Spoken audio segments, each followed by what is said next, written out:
comprehensive overview of child abuse and neglect, prevention, recognition, and reporting. Understanding and addressing child safety effectively in your child care. Today we'll be covering understanding the child abuse and neglect in depth, the risk factors and warning signs of abuse and neglect, the prevention strategies for child maltreatment, procedures for recognizing and reporting child maltreatment, training programs and resources for staff available.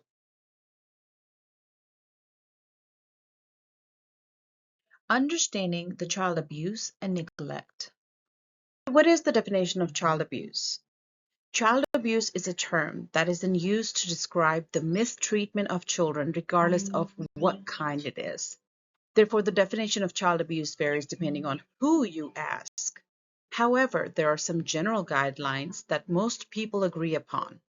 It could be physical abuse or emotional abuse. It could also be sexual or other types of exploitation. Moreover, all these forms of maltreatment have one thing in common. They're done by someone who should know better than to hurt a child in this way. The definition of caregiver is that any other person entrusted with responsibility for a child's welfare, whether in the child's home, relative's home, or in school or childcare setting, which also includes babysitting, a foster home, a group care facility, or any other comparable setting. As such, caregiver includes, but is also not limited to, school teachers, babysitters, school bus drivers, camp counselors. All are child's caregiver. What is the neglect to a child? Failure by a caregiver, as discussed the slide before this one, either deliberately or through neglect or inability to take those actions which were necessary to provide that child with minimal adequate food, clothing, shelter, medical, proper supervision, emotional stability and growth, or other essential care, including malnutrition, failure to thrive, provided, however, that such inability is not due solely to inadequate economic source or solely to the existence of a handicapping condition. Child abuse and neglect are when a parent or caregiver hurts their child in some and any way. However, there are different types of child abuse which fall into 4 other major categories: physical abuse, sexual abuse, emotional abuse, and neglect. Is also why in childcare, proper supervision is very much so important, because that is a neglect. Long-term impact on children and society. Physical and emotional effects. Child maltreatment causes long-lasting physical injuries and deep emotional trauma that hinder healthy development for lifelong. Psychological consequences. Psychological effects from maltreatment include anxiety, depression, and difficulty in social interactions.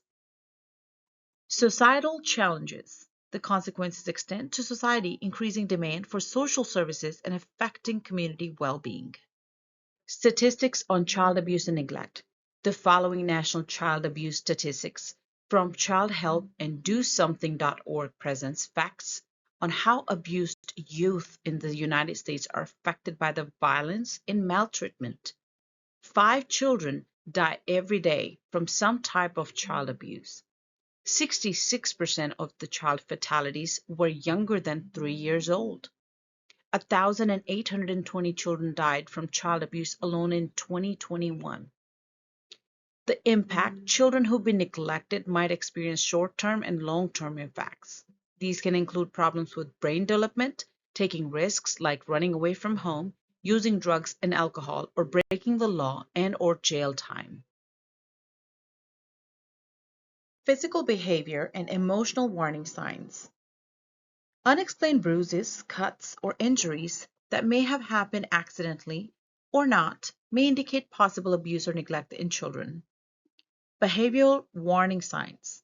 Children may exhibit withdrawal, aggression, or sudden changes in behavior as sign of distress. Emotional warning signs. Anxiety, fearfulness, or excessive sadness can be emotional indicators of child abuse or neglect. Do consult your director should you be confused and/or need a little bit of advice. Some of the other impact and outcomes are like physical impact of child neglect can be brain damage from blunt force trauma, bruising, broken bones, malnutrition, lack of proper nutrition caused by not having enough to eat, not eating enough of the right things, or being unable to use the food that one does eat. Functional limitations reduces increased brain size. Physical impact of child abuse can be development of post-traumatic stress disorder, increased level of depression and anxiety, suicide, increased amount of suicidal thoughts, and the attachment issues, decrease educational success, delay in brain development.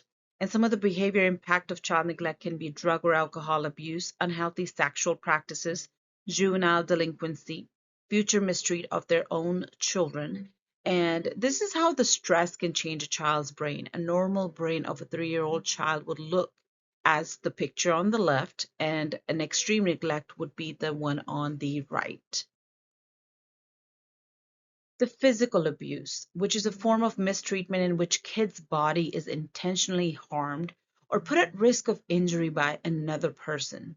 Child sexual abuse is any sexual contact with a child, such as fondling, oral genital intimacy, intercourse, exploitation, or exposure to any kind of child pornography. Emotional abuse is where it refers to harming a child's self-esteem or emotional well-being. It includes verbal and emotive assault, for example, systematically insulting or berating a kid, as well as isolating, ignoring, or rejecting of the child. Medical child abuse is when someone gives incorrect information about a sick conditions that needs medical attention, putting the youngster of danger of harm and needless medical care. This is the type of abuse is when someone is incorrect about all of their medical needs.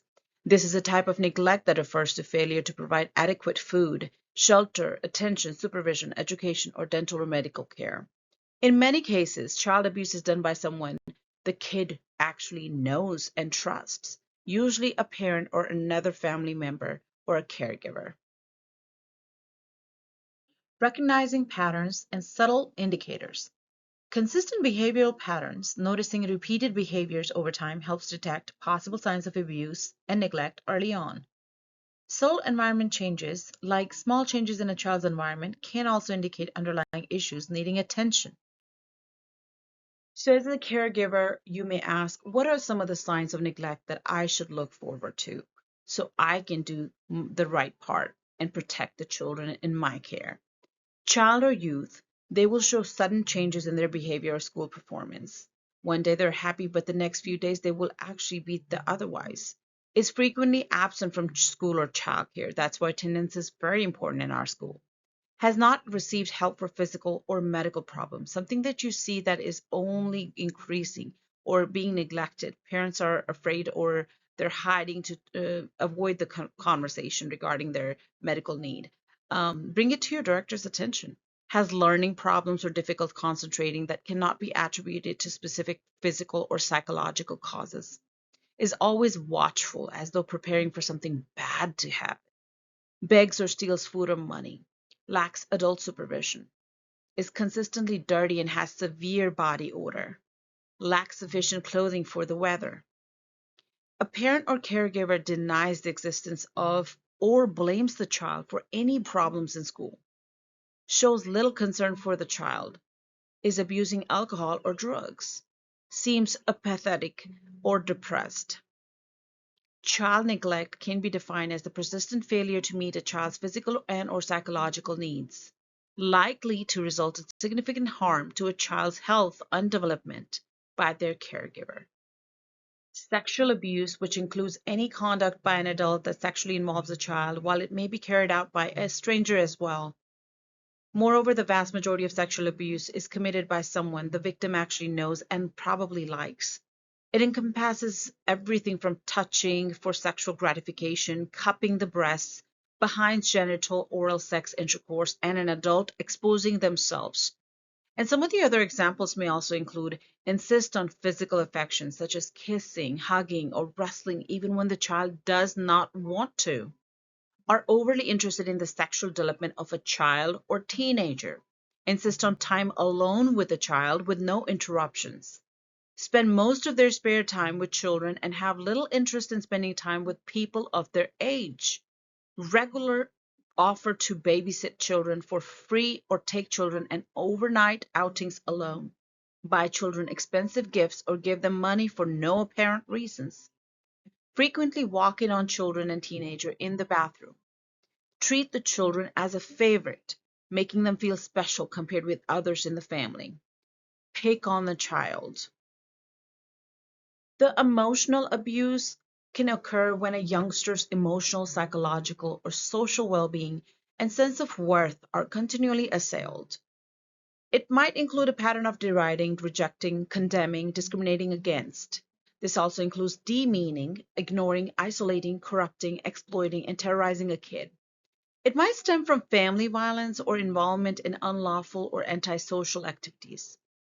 Examples of emotional abuse also includes constant belittling, shaming, and humiliating a child, calling them names, and making negative in comparison to others, telling child they are no good, worthless, bad, or a mistake, frequent yelling, threatening, or bullying, ignoring or rejecting a child as punishment, giving them the silent treatment, limiting physical contact with a child, no hugs, kisses, or other signs of affection, exposing a child to violence against others, whether it's against the other parent or a sibling or even a pet, is all emotional abuse.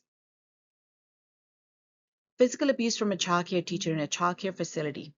This is a very traumatic video. Should you not want to watch it, you are more than okay to skip this. However, one of the reasons we want to share that with you so you can see when a teacher fails to separate her personal life to professional life and brings in that burden and or fail to communicate with director, she may not be able to give her 100% and may need a little extra assistance. This is when it happens. You need to learn to raise your voice. You need to learn to ask for extra help. You need to learn to accept and also separate your personal to professional. These are children we're dealing with. They are not part of the reason why our personal life is so disturbed. Please seek help. Types of childcare neglect. Some of us probably don't notice or look at it this way, but we might be unintentionally doing so. So we wanted to enlist these neglects here so that way you can watch and learn from and hopefully stop it moving forward. Physical neglect wears failure to provide basic needs like food, clothing, shelter, and hygiene. And one of the one I can actually tell you that teacher probably don't realize they're doing it, but all of them are, which is water. We are per licensing to offer them the water. We have to give it to them. They may not have to drink it, but we have to offer it minimum of 3 times a day. And that is something that can make you seem as if you're neglecting a child.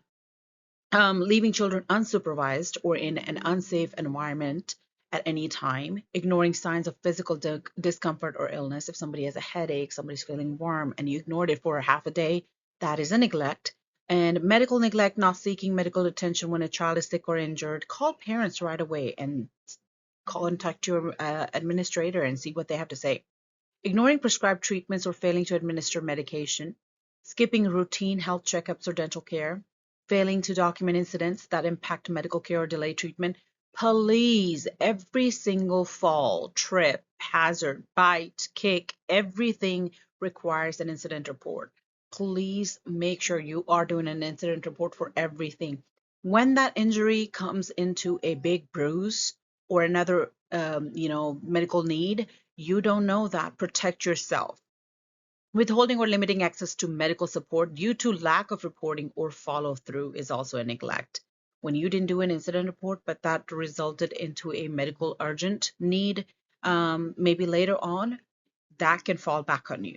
Supervisory neglect, lack of adequate adult supervision, especially during transitions, outdoor play or toileting is also neglect. It falls back on you, teachers. Leaving children with unqualified or impaired caregivers.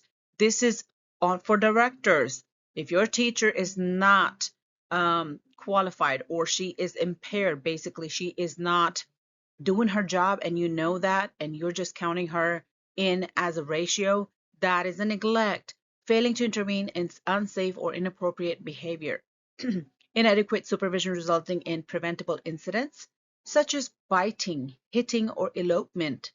failure to anticipate or respond to escalating behaviors leading to injury or emotional harm. You see a child hurting or attacking another child, but you sit there and do nothing about it, just maybe across the room saying, "Don't do it, stop."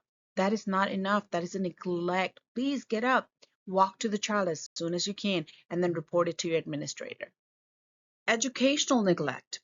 Not implementing age-appropriate curriculum or lesson plans. It doesn't matter what your excuse is. They're bored. I didn't get a chance. I didn't get a time.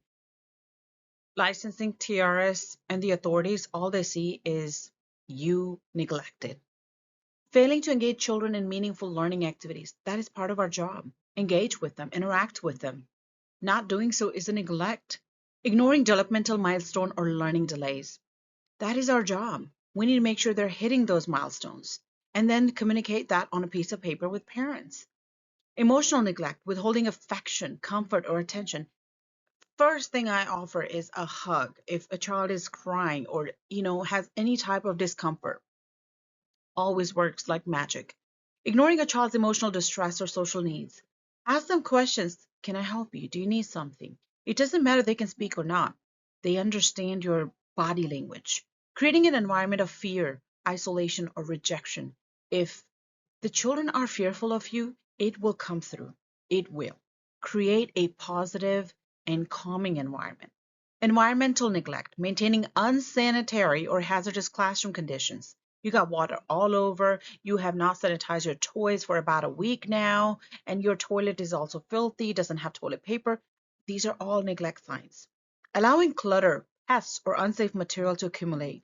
If you have so much clutter in your classroom, you don't have labels, you don't have toys that are safe for them, or broken toys or materials, let your director know. Ask for guidance, ask for new material. Failing to provide clean clothing or bedding when needed. Make sure the nap mat goes home on Friday and comes back on Monday. Make sure the child has clean nap mat to sleep every time.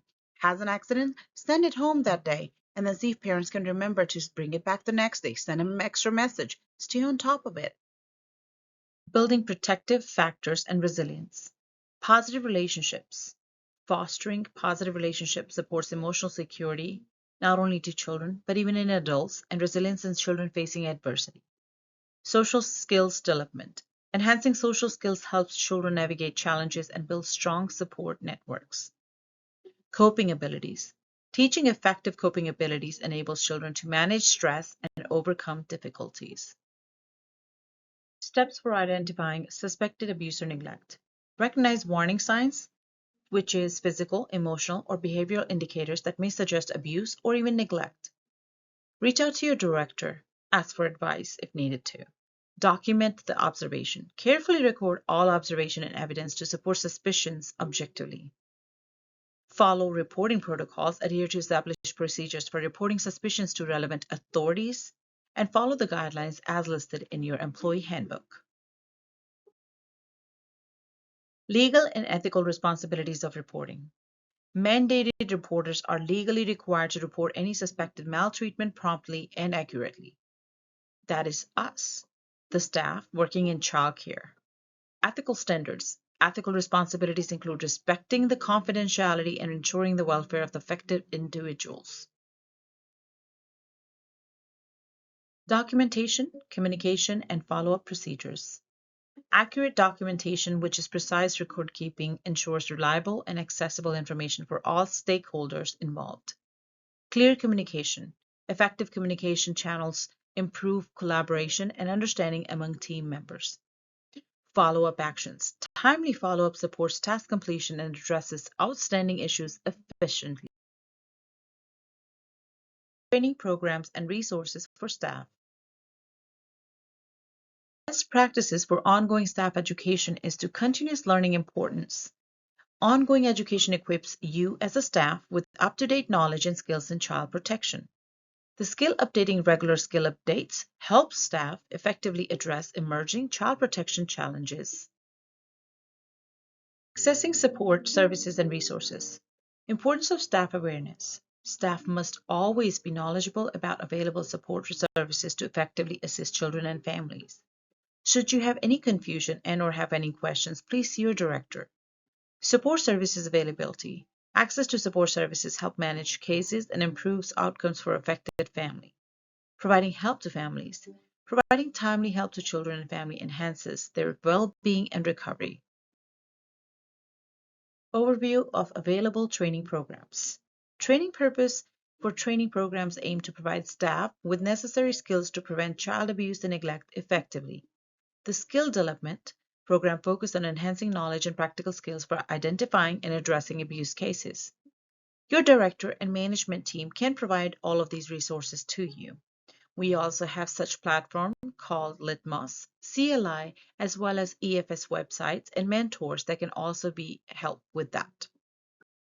By law, we are all required to report any suspected signs of child abuse and or neglect inside our child care facility or outside. This includes any form of physical punishment by the parents or caregiver or anyone else. Any request to use physical punishments by the parents will also be noted in the child's file, along with a written refusal from the center to the parents. We are mandated reporters. To report child abuse and neglect, or if you have any question regarding this matter, one of the resources that you can do or have is to contact the DFPS, which is Department of Family and Protective Services. Below are their address, phone number, as well as website and report abuse hotline number to assist you. We do have a zero tolerance policy when it comes to child abuse, neglect, and molestation, regardless of who it is. Conclusion. Today, we learned about the importance of awareness of child abuse and neglect, which is essential for early recognition and timely intervention. We also learned how to prevent and report the abuse and concerns promptly helps protect children's rights and well-being, and our community role, which plays a vital role in supporting children and promoting a safe environment throughout.